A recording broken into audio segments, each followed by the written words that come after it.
we have an international audience, and I always like to know, be able to let them know where you were sort of born and raised. Cleveland, Ohio, in Okay. good old USA. And so growing up back in Cleveland, what was your musical inspirations? Well, Ohio is like the state of funk. Okay.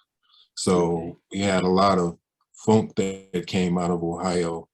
And so that was a lot of my inspirations. And, I had other inspirations. I listened to a wide variety of music because once I started learning about music, it was like I could hear songs and kind of pick out the instruments and pull out the parts and stuff. So that I didn't know that I could do that at first and early on, but it was a thing that I figured that, wow, that's something. At least I thought it was something at the time.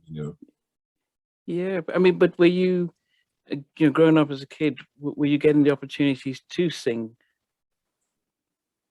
Yeah, well, most people will say that they grew up singing in church. My thing was more so the songs I heard, songs I heard on the radio. Um, it was a big influence. Like radio back in the day was more variety. You know Mm. what I mean? So you'll hear like James Brown, and you'll hear like some, Eagles, or you'll hear some Steely Dan, and you'll hear some Confunction, or Mm. some, you know what I mean? So it's Yeah. like, and I think that's how the UK is, if I'm not mistaken, from the time, the music is looked at different. You know what I mean? I would have to say that, our English brothers and sisters appreciate the R&B a whole lot more, it seems like. Um, that's what it seems like. You know what I mean? Yeah, I think one of the things that you get over here, and Come so on, maybe tell me. yeah, I mean, so part of my experience is I was born in Liverpool, where the Beatles are. But when I was around 10, 11, my family moved to Nigeria, so I went to high school there. So when I appreciate music, it would be from both the UK, both in Nigeria, and then I moved to the States in '92. But one of the things you notice in the UK back in those '70s and '80s is that they had maybe one or two stations, but they played everything, and they Exactly. appreciated talent, as opposed to, okay, this is R&B, so black people's music. It wasn't Yeah. like that. I think in the Wasn't '90s, like that. no, Yeah. but in the '80s and '70s, it was pretty much music, and so music was celebrated. And Yeah. I mean, I think a lot of the artists who were, yeah, so from Earth, Wind and Fire, Confunction, the Commodores, all these Motown acts were played across the BBC, which was pretty much a pop station, but played Yeah. music. It was that like how it was growing up in Cleveland, where there Yeah. wasn't as much segregated Yeah. music on the radio. Exactly. Which gave me a different appreciation for just music overall. It didn't, it wasn't like it was just like the sounds I heard. Okay, I like that. I could listen to a lot of different stuff, and I can vibe with it. So it didn't matter if, it didn't have to be just R&B, but R&B is my first, what I'm saying, my first love Yeah. is the R&B, but I appreciate all styles of music. And that's how it was. I remember when we were there in London, and that's the one thing, the takeaway I got from that is that the radio was, more diverse Yeah. as far as what they played. I think it's because they have a stricter rule on what's played. It's got to go through whatever channels it goes through before it's like approved. When we were there with Casanova, I want to say that James Brown was on the charts with an old song. Okay. I know that he was doing well with living in America. I know that was a national international, because as I said, most of my experience would be both when I was in Nigeria and both in the UK. So those type of songs were doing well across both continents, both Yeah, countries that I can know. But but even before you joined Levert, though, what did you to as a kid, listening to the music, were in school, were you singing or playing instruments, or how did you playing take your music? instruments. I was primarily playing instruments. Um, it started in elementary school, and it was really just intrigue.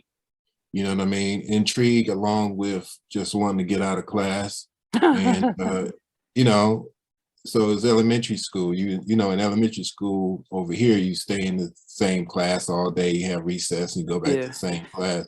So it was just an opportunity for me to, um, you know, see another class. You know, Okay. and so when I got in there, I liked it. I did like it, even though it wasn't my first choice of instrument, but it was, What I instrument had was that? violin. Oh, wow. Okay, violin. Yeah. So, which is, is kind of tough, Yeah, technical. Yeah. technically, but once you know your fingering, what I mean? Oh, It's just one of them things. And I think that you know, helped develop my ear training okay. because of that fact. You know what I mean? So, Yeah. And then um, when you got older, then go high school, what was the idea? I mean, were you then singing, or still just focus being more on the music? no, I was singing, but I was still like, in high school, me and Gerald would do talent shows. So we did my high school talent show, and so I primarily played. So we had a band, and Okay. we had other people in the band that was singing. That was out front. Gerald was out front, and I kind of had the guys playing. And so it was kind of that thing. When we would do stuff, and as far as talent shows or little events and stuff, and I would primarily play and he would sing. This is before we officially formed Levert. Yeah. How did you guys meet? My mom's knew his mom's, and she took me over there, and it was the rest is history. We met, and we had the same interests, and they had a big piano in the foyer, and I started playing, and and we just had we had a good time. How old were you by this time? Uh, what I would say I was around 14, Oh, something like that. wow. And so you're playing on the piano. I mean, by this time you were multi-instrumentally trained piano. Well, I wasn't trained at piano. I just picked that up because, I felt like it was more versatile for, as far as an accompaniment. With other instruments, sometimes I felt like you needed another instrument with the violin. You know what I mean? You could play Yeah. it by itself, but in order, I just felt like you just needed more, like a violin and a singer.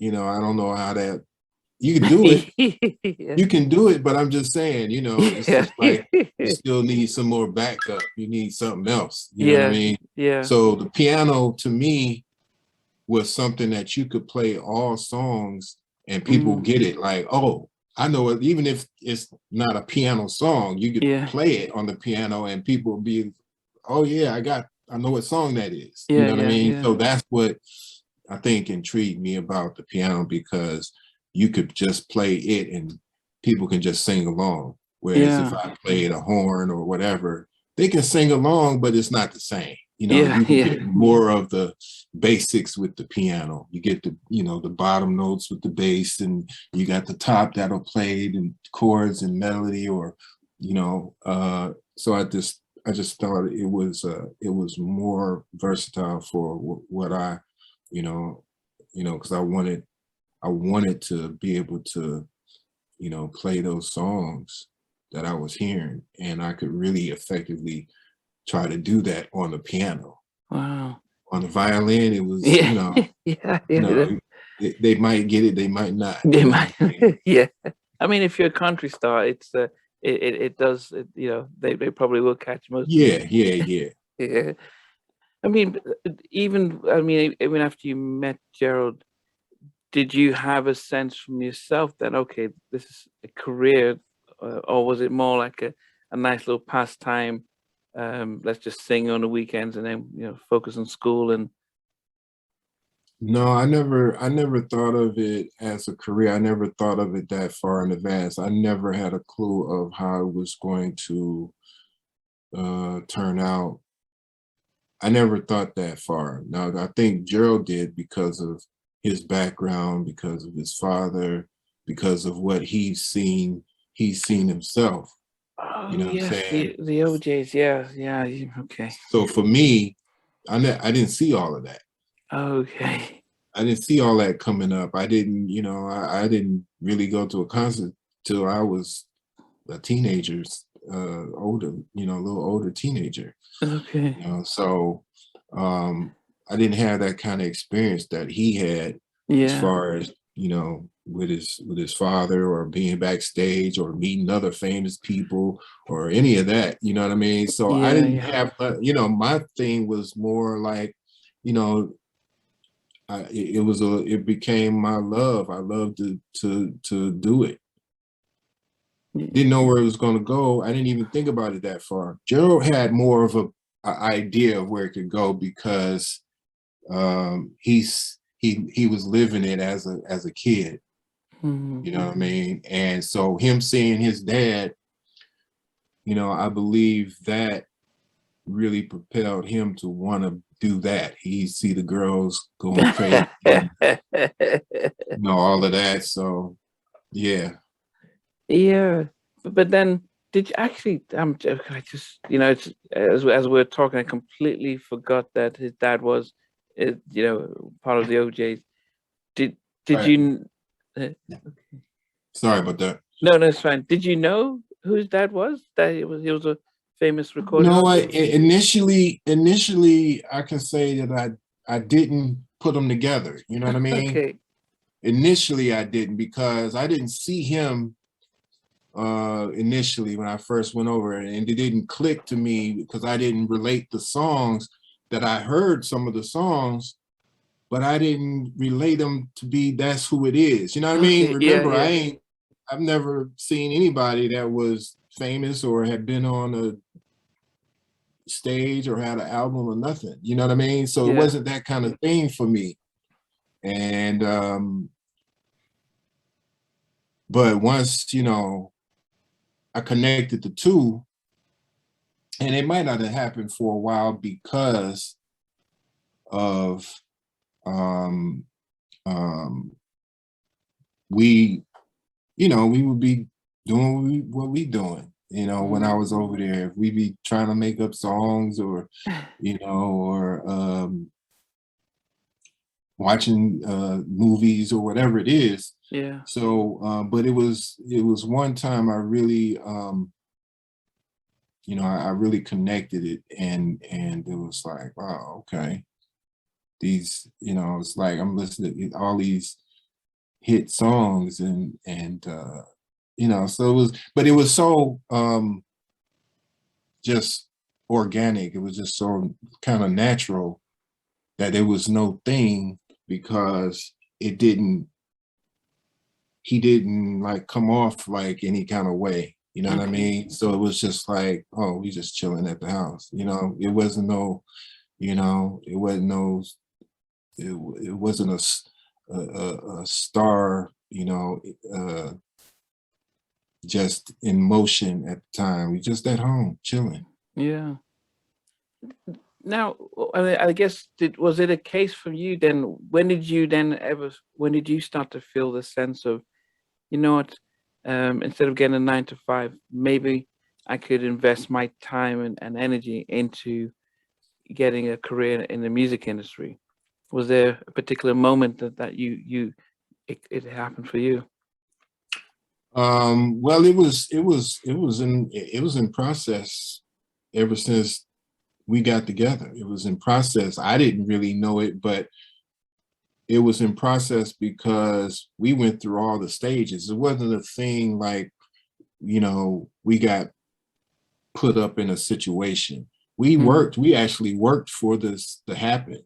So, you know, Eddie didn't take us in the studio for a long time. It wasn't until he heard some songs that he felt like, you know, like, man, that could be a song, like could be a real, you know, and it took a few times before of hearing some of these demos before he did that. So we go back to the drawing board. And but in between time, we were doing shows around in the little chitlin circuit. We was you know, hitting all the little clubs and bars, and I was barely old enough to be in it. And I was older than them, but they were, you know, we would have to do 2 or 3 sets in some of these places. And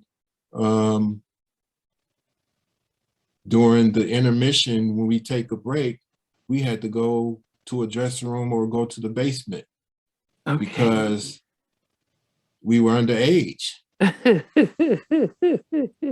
What was that experience like, though? I mean, just performing to an audience, an older audience. What was it like? Yeah, just that experience. It was cool because, you know, our people can you know, our people know how to party, and if you know, you hit the right buttons, and they gonna jam with you, and you know, it's no other feeling than that. And that's, you know, that's the beauty of music, is because it can speak to a lot of different people from a lot of different places. Thanks for watching. Please remember to subscribe to the channel, but most importantly, to press the notification bell so that you can be notified when we do have a new interview. Loads to come, but thanks a lot for watching.